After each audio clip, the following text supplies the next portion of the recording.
All right, guys, I'm back here in the shop, and I'll show you guys what I've been working on. I've been doing all kinds of stuff. You know me. Okay, so I've been hired to make a handle for this guy's old saw, right? And so this is the original handle to a saw of that style. And so I'm going to be making a handle to match. And guys, I already finished the first one. Okay, this is beech. This is beech wood. And this is apple wood. So if you want to see for reference how it looks, guys, take a look. It's pretty much identical.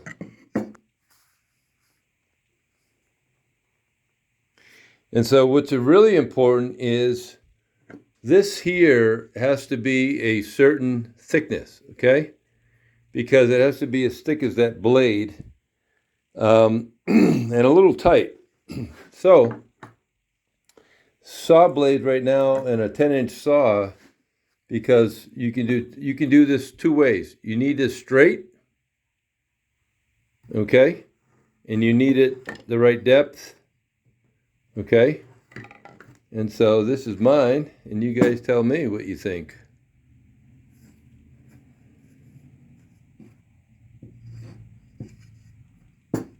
It's damn near perfect.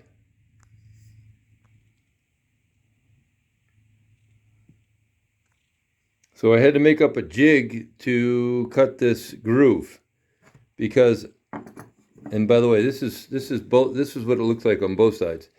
So this gentleman wants me to leave this as a blank, and because he might have a different saw with different hole patterns, because some saws have different hole patterns. And of course you would have to measure the distance from the inside of this or the end of that and lay out your holes.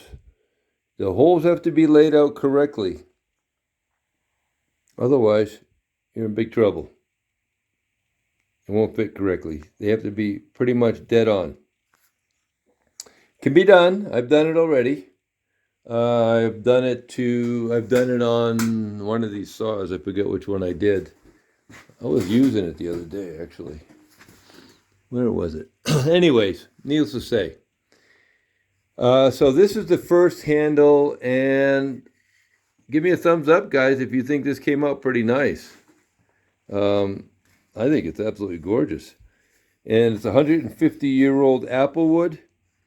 Couple little imperfections right here, but you know what? That's what it is when you make something. It's not like absolutely perfect. It's good. It's good. It's really good. So I shot over a couple pictures to the customer, and he's ecstatic. He goes, "Man, that really..." I'll tell you what, guys, to copy this by hand, freehand, it's not easy. And I did that all by freehand, and you can see, this one. And if you want to match it, let's do that. Let's kind of match it above each other. And there we go. It's a 15-degree angle at the top going down. And then you can see this, it's pretty well matched up. Then it has a 12-degree all the way around the top. You can see that. It's rounded. And all around the whole thing, you got a bevel. You got a bevel all around the whole handle. Now, back in the 1900s, they had jigs all set up for this. And this would be done quick. Probably 5 minutes. Well, it doesn't take 10 minutes to do this, or 5 minutes. It takes quite a while. But one-of-a-kind piece. Well, it's not one of a kind, but back in the day, you could buy a dozen of these for $4.95. Jeez, too bad I didn't order a bunch of these back in the 1900s. There you go, guys. All right, so how did I cut this hole? Well, I'm going to show you guys how I did this. Oh, by the way, right now I'm getting the next handle ready. So right now I drilled a hole saw here and a hole saw here, and then that's the inside of the handle, and then of course it goes further up because I made a pattern, and the outside of this basically is where everything is going to be pulled back to that angle all the way around. And this is going to be, yeah. All right, so I'll get back to you in a minute.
All right.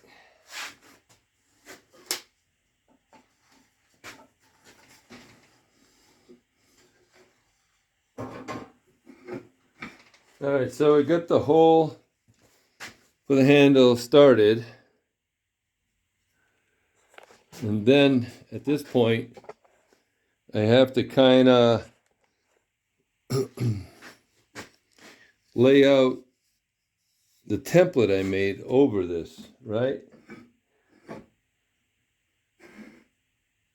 Oh, no. Let's go outside and let's go saw this cut. Let me show you what I did, guys. You'll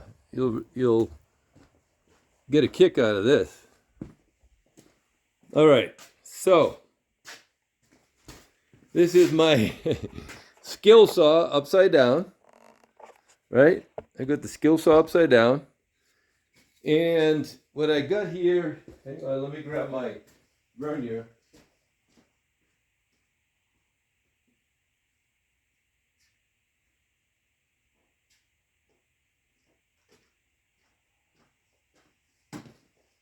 So mathematically, I think this is, I believe it's 1 inch.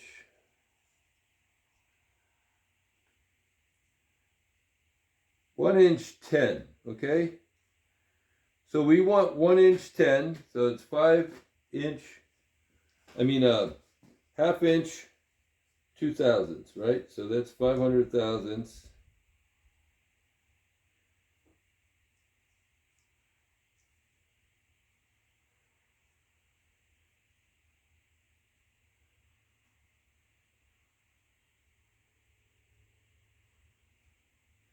So roughly,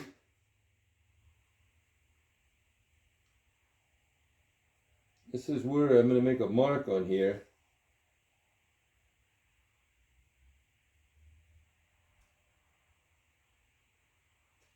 All right, so I got a mark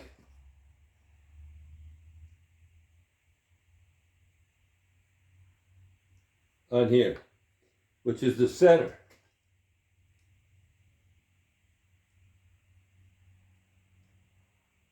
So this has to be in the center of that blade. So it's basically where I want it.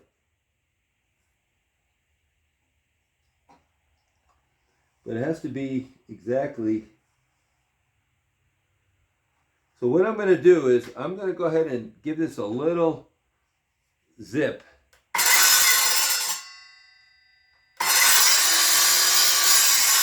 And so now I got a little slot. Okay. And what I want to do is I want to put my verniers in here, and I want to take it from both sides reading and see if I'm close. That's 470, and that's 468. You know what? I'm not going to scream about that one, right?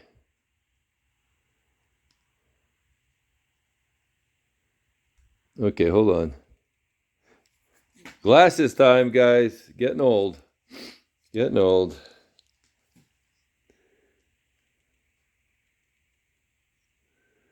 $470 and $476.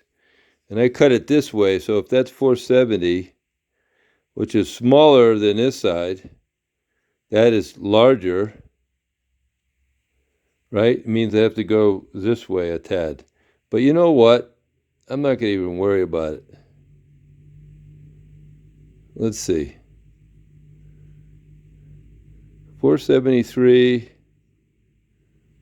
and 476. Yeah, we'll let it go. We'll let it go.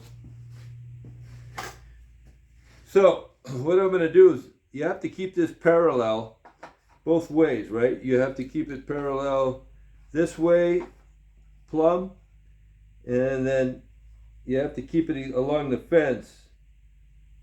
All right, so I'm going to go ahead and do this one hand.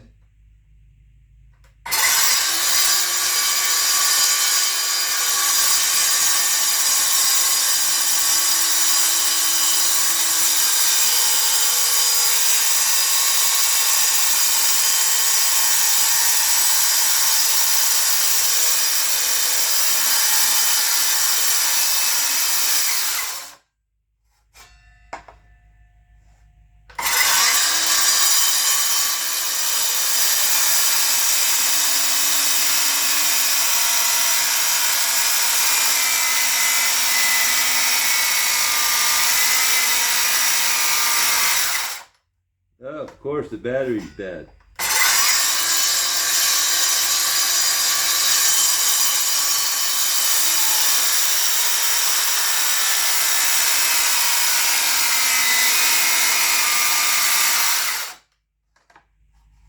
Great. Let's put a new battery in there. So yeah, it's an upside down circular saw, and I used a piece of metal and I ground a hole in it, right? And that became my saw plate, right? And you have to be, so the problem with this is the blade's not deep enough to go straight across. I do this with a preliminary saw cut through the center, and then later I use a handsaw. I'll show you.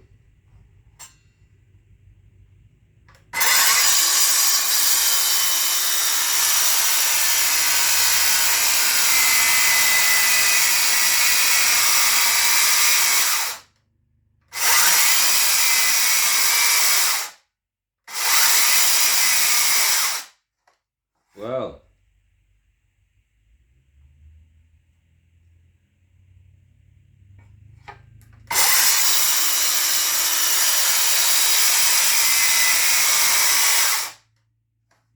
I guess that battery's not too good. And we have to come down here somewhere in this area, but because the blade's not that deep, it won't go that far anyway, so.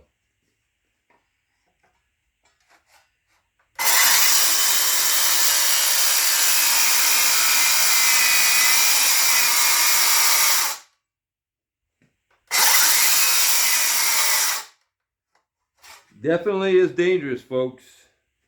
But as you see, it's working out really good.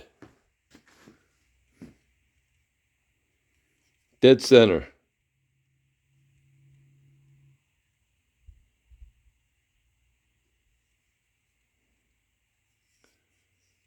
All right, let me get a new battery and I'll get back.